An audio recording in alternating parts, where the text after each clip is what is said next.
What's up, folks? So today is going to be a quick one.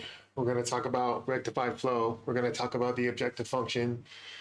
And next video, I'm going to start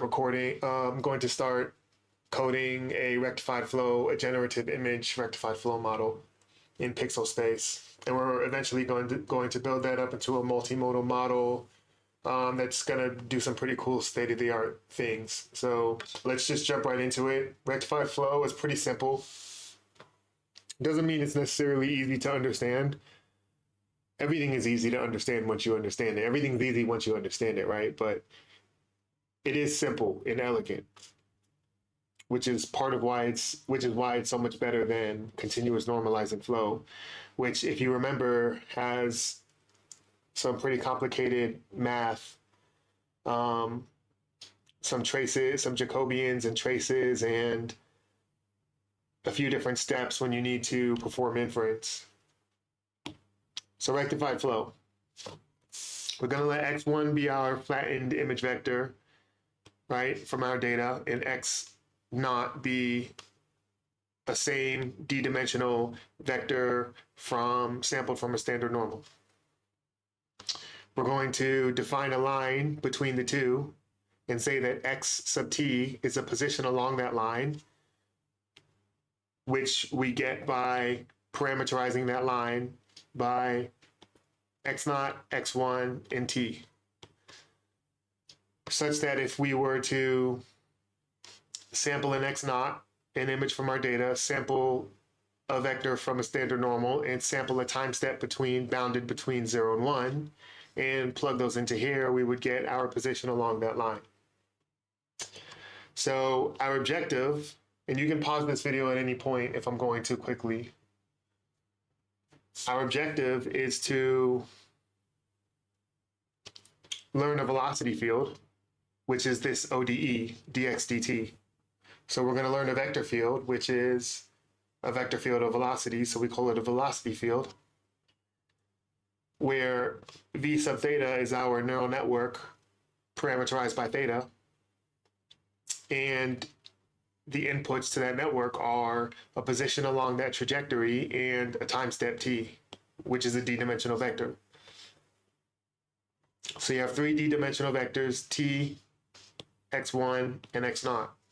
So the objective is to minimize the expectation of the square distance, right? So it's regression. It's regression between our network's predicted velocity and the ground truth, where v star, our ground truth, is the derivative of x sub t. So d dt of x sub t, which is a very simple derivative, which ends up being x1 minus x0. So this is the beauty of rectified flow. We're using a bunch of straight line approximation.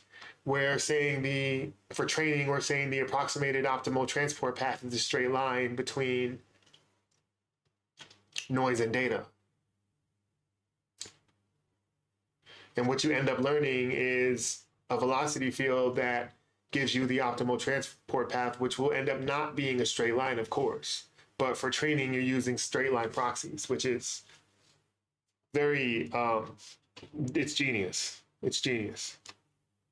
So for training, right, you sample an x0, an image, you sample a time step from standard norm, you sample a noise vector from a standard normal, and you sample a time step between 0 and 1, right? So that's for this expectation, that's this subscript right here.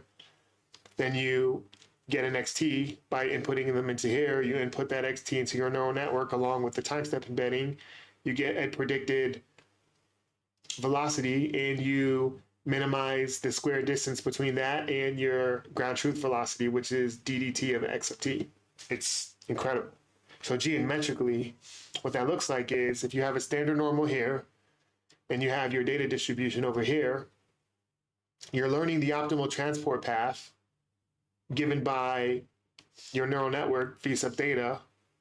You're learning the optimal transport path between noise and data by using a bunch of straight line approximations, right? So you sample these triplets, 1, 2, 3, right? Noise, image, position along that straight line trajectory. You sample millions of these, and by minimizing the squared L2 norm between between the true velocity, which is x1 minus x naught, and the predicted velocity, you learn some complex optimal transport path given by a velocity field in a high dimensional space. It's incredible. It's incredible. So you learn nonlinearity by using straight lines. That's the algorithm. That's it, right? And then to perform inference, you're essentially going to integrate your ODE, your DXDT, your neural network, right, over a small interval, and you're going to do that repeatedly, right? So you're going to essentially take a length space between 0 and 1. You're going to chop it up into a bunch of intervals. That's your delta. These are your deltas, right? And then you perform this integral from t to t plus delta t, right? So you chop it up into a bunch of intervals, and then you just perform the integral for this interval. So to approximate this, right, you use an Euler approximation, a left Riemann sum, right? Literally like the rectangle under the curve approximation, the Riemann approximation, right? And this just turns into this.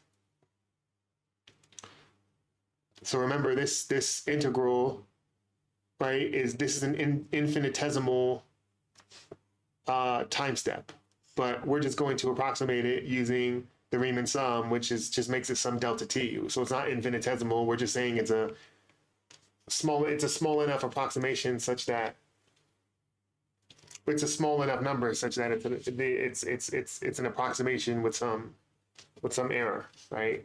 Some negligible error.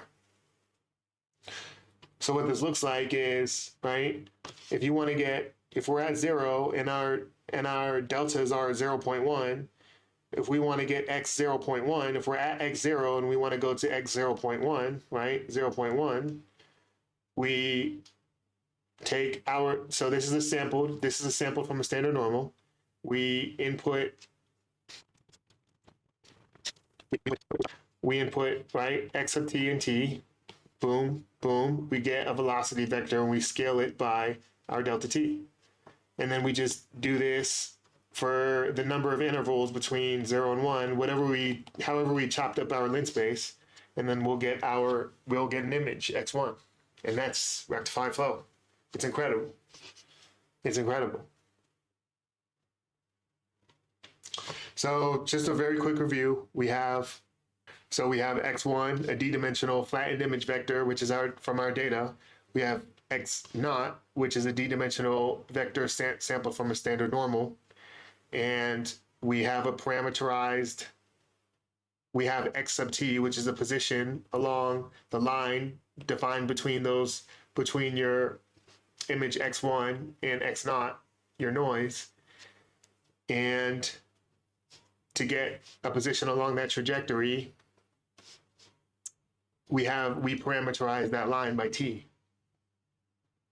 And our objective is to learn a velocity field, v sub theta, which is our neural network. So our neural network takes in a position along the trajectory defined between these 2 points and a time step, which is a d-dimensional vector sampled between 0 and 1, and it outputs a velocity. Our objective is to minimize the squared L2 norm across these sample triplets between the network's prediction and ground truth, and the ground truth velocity, which because it's a straight line between these 2 points, it ends up being d dt of x sub t, which is a very simple derivative. It's x1 minus x naught. And so essentially, we are sampling a bunch of different straight lines, millions of straight lines from our standard normal to our data distribution. And that's how we train our model. By sampling millions of straight lines, it learns an optimal transport path it learns an optimal transport path between noise and data. In noise, it learns some nonlinear optimal transport path between noise and data, which is given by our velocity field. And inference is done by defining an interval over 0 and 1 and doing an Euler approximation to iteratively update your vector over the interval 0 and 1 by adding your velocity scaled by a time step, adding your velocity scaled by a delta t, a delta time step, and performing this iteratively until you get an image. So yeah, rectified flow. So next video, I'm going to build a rectified flow model in pixel space and going to train it on some face data. I'll overfit it first just to prove that it's working, and then I'll get some results and show you how this works. And we'll start to move on to some state-of-the-art stuff coming up soon in the next in the next week. Should have a few videos out. So yeah, thanks for watching.